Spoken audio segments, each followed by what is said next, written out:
Thank you, Derek.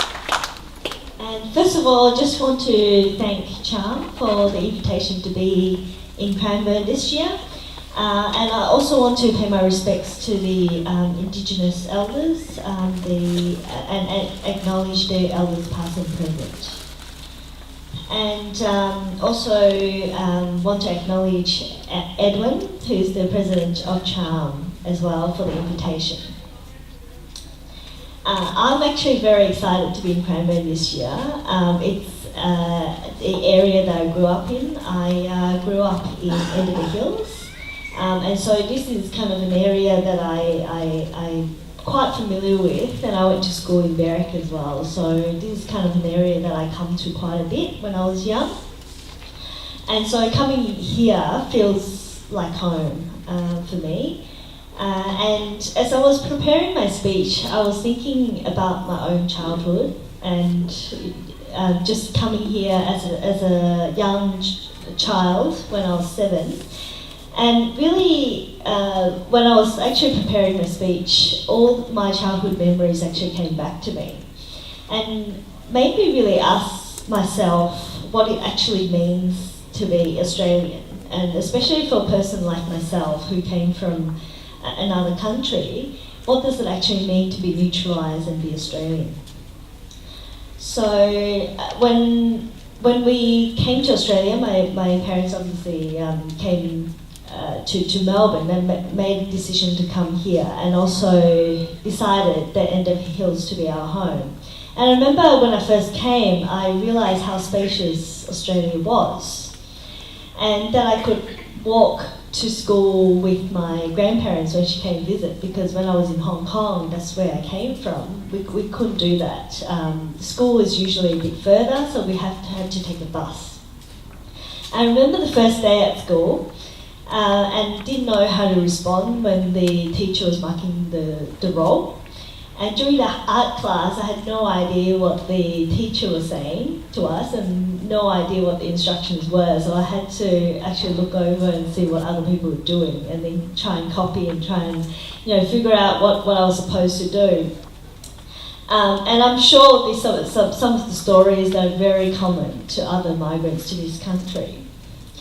And during the breaks, the children were playing games that are really foreign to me, like the monkey bars and skippy and footy. Footy was really strange to me because first of all, we didn't really have a chance to play any of this when I was overseas, when I was in Hong Kong, because there was just not enough space at school. So we tend to play table tennis or just talk to other children, and just small games. None of the footy. And for me, actually, footy was very confusing. I've never heard of it, first of all, obviously, because it is an Aussie sport.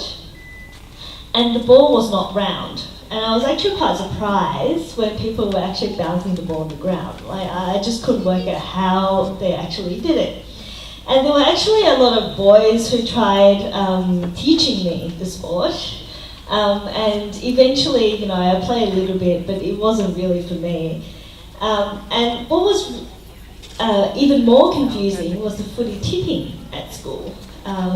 In class, we were doing that, and I had no idea what all these names were, the hawks and magpies and cats, all these really strange names. But I did learn one thing during that time, though, that with Collingwood, you either love them or you hate them. There's nothing in between. Now, it did cross my mind at the time whether or not it's actually to do with the colours, that is black and white, so it has to, something to do with the colours. And then later on, I actually moved school to Berwick. And probably the school that I had most memories of. And if there was one thing I learned during that time in Berwick was that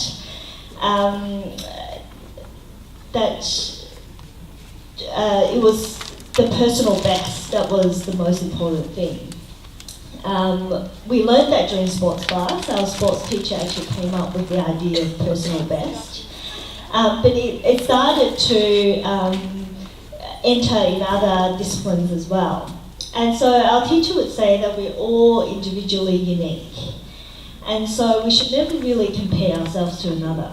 We should always compare ourselves to ourselves, what we did yesterday, and to improve ourselves today. And it's probably the best thing I can ever learn during that time. And it's still, until this day, I still live by this. I've learned that at a young age, that being an Asian Australian, I'll always be bicultural, and I'll never be the same as any other Anglo-Australians. And for that reason, I have to find my own path.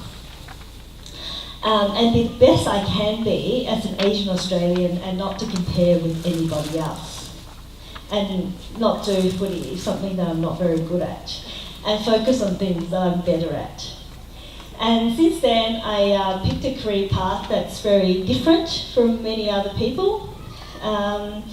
Because many Chinese Australian children would pick career paths in IT, in engineering, in accounting, or in businesses. But I started to pick my path in community services, in advocacy, and in politics. And this is despite my education in engineering. But for me, I still focus on one thing, and that's personal best, and making sure that I always improve myself every time I do any task. And today, I'm one of over 120 ambassadors across the state to celebrate Australia Day. I'm very proud of this national program that's supported by Woolworths. And there are Australia Day ambassadors right across the country in every state and territory. And today is also a time we really think about what it actually means to be Australian.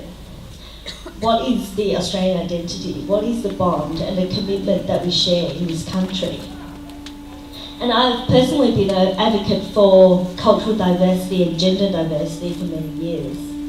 And I've seen that generally, Australians are respectful to people from across the seas, and that we celebrate a lot of festivals, a lot of culturally diverse festivals like this one. And cultural diversity and multiculturalism that we love has been the headlines in 2014.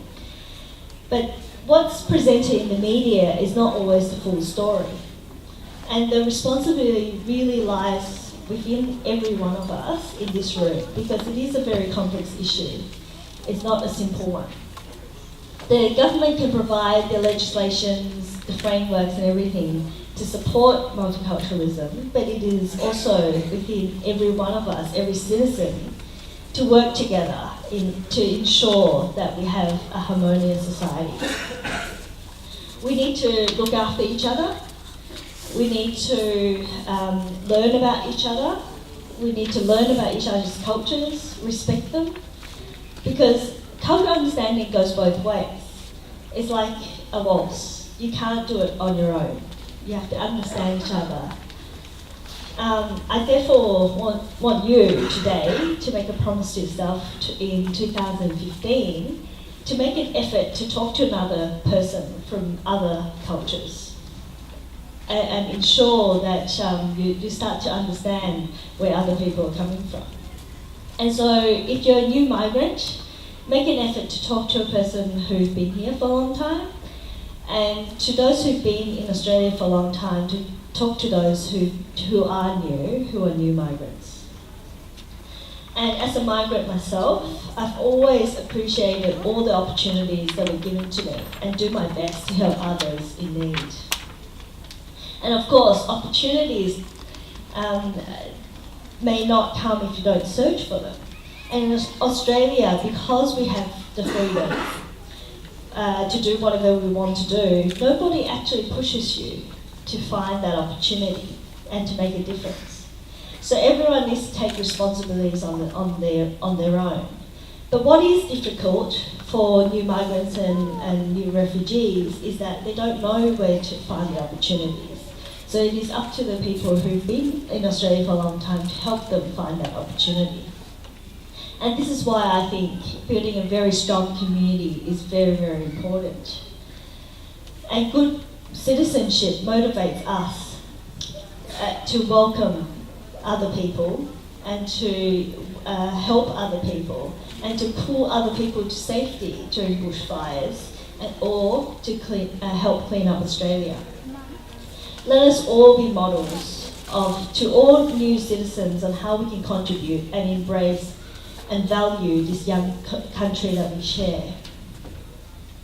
What I've also learnt being in Australia is that in order for other people to accept you as Australians, we need to accept ourselves as Australian first. And this includes joining the festivals, joining the celebrations and the history of Australia.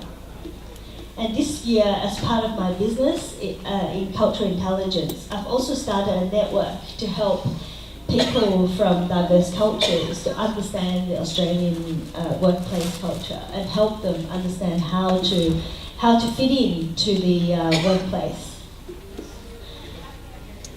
And I would also like to acknowledge the sponsors for this program, the Woolworths, and to make this Australia Day Ambassador possible. It is companies like this that promote Australia Day, and as part of the service community, that is greatly appreciated. And I encourage other companies to join them and support Australia Day at a local level. And thank you to C.H.A.R.M once again, and to City of Casey, to their staff, to their volunteers who are helping out today. It's going to be a great day, so thank you very much.